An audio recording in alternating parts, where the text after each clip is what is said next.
Wind can be a blessing or a curse. Up next, Jon explains the challenges and opportunities of fishing windy weather walleye in the spring.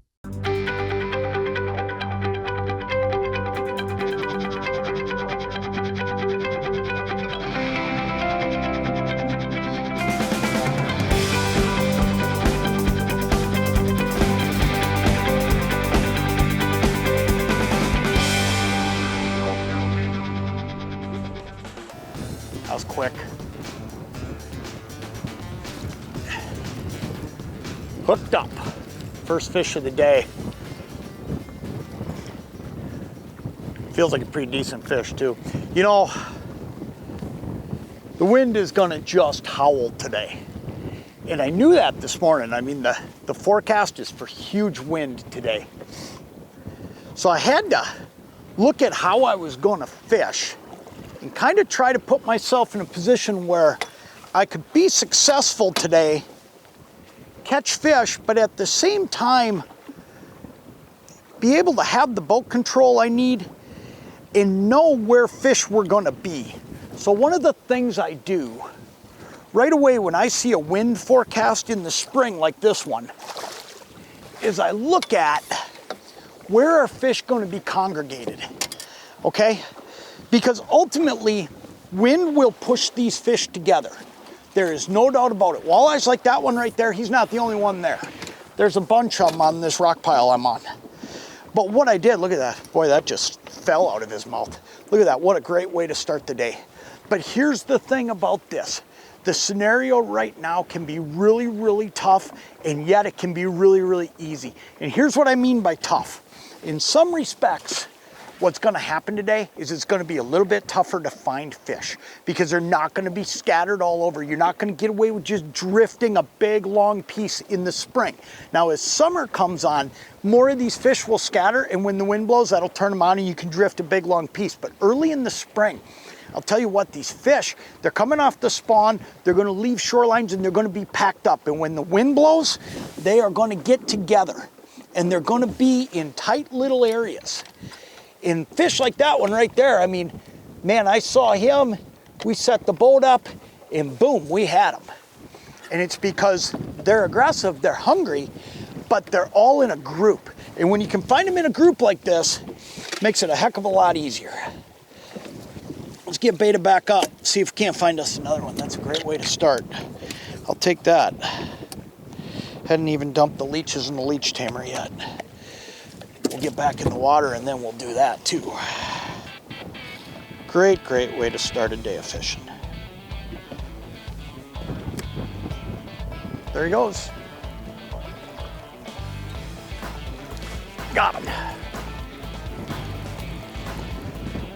When you get dialed on fish like this, I'd love to take all the credit and say, man, I just figured out a pattern that nobody else will, but this is easy.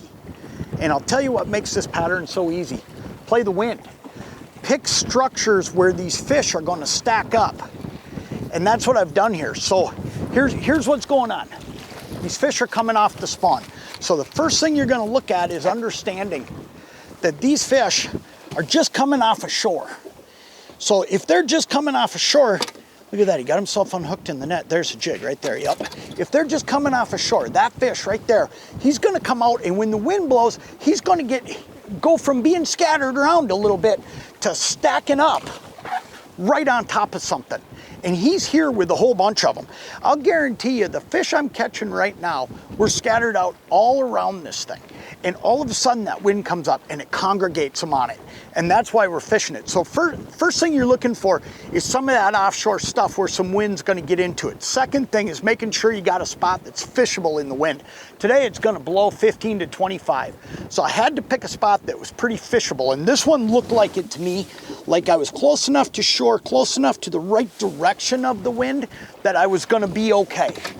So ultimately, those are the things you're looking for. I mean, it's really a simple deal. It's not complicated because you're gonna see these fish. This is mid-range depths. So you're talking 15 to 20 feet of water, maybe 22, 23 feet of water. And these fish are really, they're easy to see. I mean, you can pick them out and you're going to catch them. I mean, they're very catchable, but the key is getting in those areas where they're congregated. Get in those areas, you're going to catch them. Yeah, I'm just flipping bobbers out here. They're going down as fast as I can throw them out. Check this bait. This one got popped. That's still there. We're still good. Well, I got it in. Let me show you what we're using. Pretty simple setup. You hear me talk about it a lot. Man, bobber fishing's my favorite way to fish. There's no doubt about it. This is a Thil Pro Series float. Can't beat this float right here. This is a double XL size. That's the size I choose to use, especially in big wind.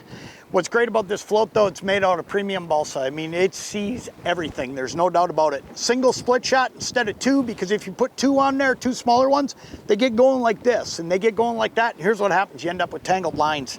And then underneath it, down at the business end where the leech is hooked up, we're fishing a 16th ounce Lindy live bait jig. And that's a great jig for this. It's got a short, wide gap hook, and it's gonna hook you up. I mean, when it comes down to it, this setup right here is about as simple as it gets. I'm fishing a foot or two above bottom, okay? Depending on, you know, if I move a little bit this way, a little bit that way, it's about a foot, foot and a half, somewhere in that neighborhood above the bottom. As I drift, it's getting just a little bit deeper off of this spot. There's a little hole in here along a shelf that I'm fishing. And I'll tell you what, I mean, these fish just can't resist it. You put this in front of them and they just can't say no.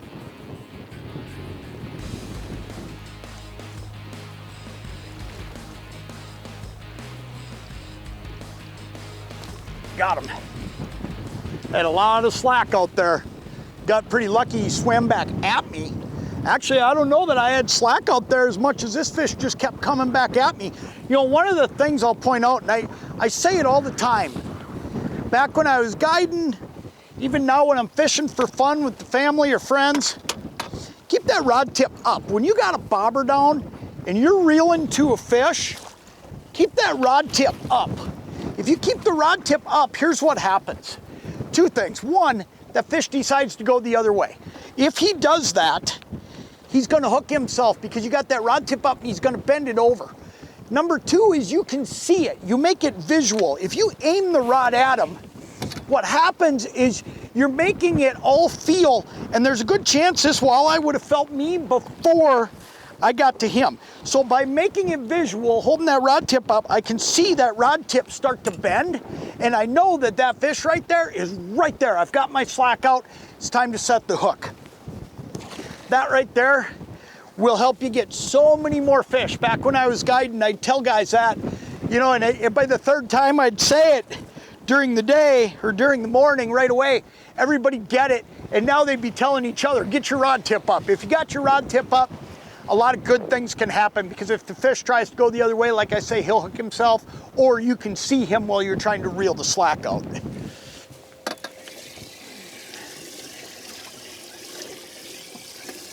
Rolling right along.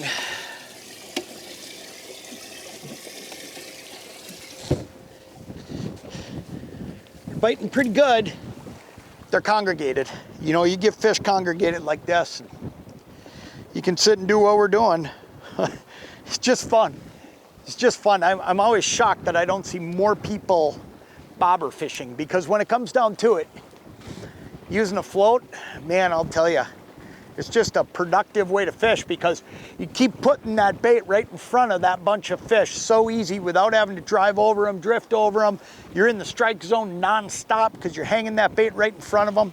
There's just so many things that are good about float fishing, whether it's walleyes, crappies, bluegills, whatever it may be. They just catch fish. Look at that, I'm already down again.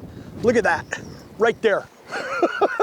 How great is that? I just flipped it out to the back of the boat. I didn't even cast where I got that last fish, and this fish snapped it right at the back of the boat.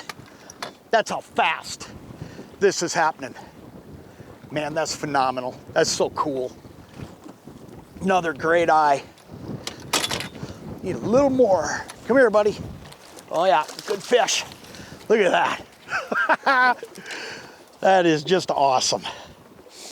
Simple deal though, and underutilized. Like I say, I'm shocked when I'm out fishing that I don't see more people throwing floats around. I'm not seeing a lot of fish caught today. I'm seeing a lot of guys just drifting, soaking bait. But we're sitting in an area where we're parked on top of aggressive eating fish. There you go, buddy, you're out of here. He was in a hurry to get going. But man, I'll tell you, you can go out and you can do this. And it's such a simple process when you just get settled in, find those fish on your screen, get upwind of them, look for those areas where these fish are gonna set up in the wind, where there's a structure that the wind's coming into, and man, I'll tell you what, you can go do this. It's just a ball.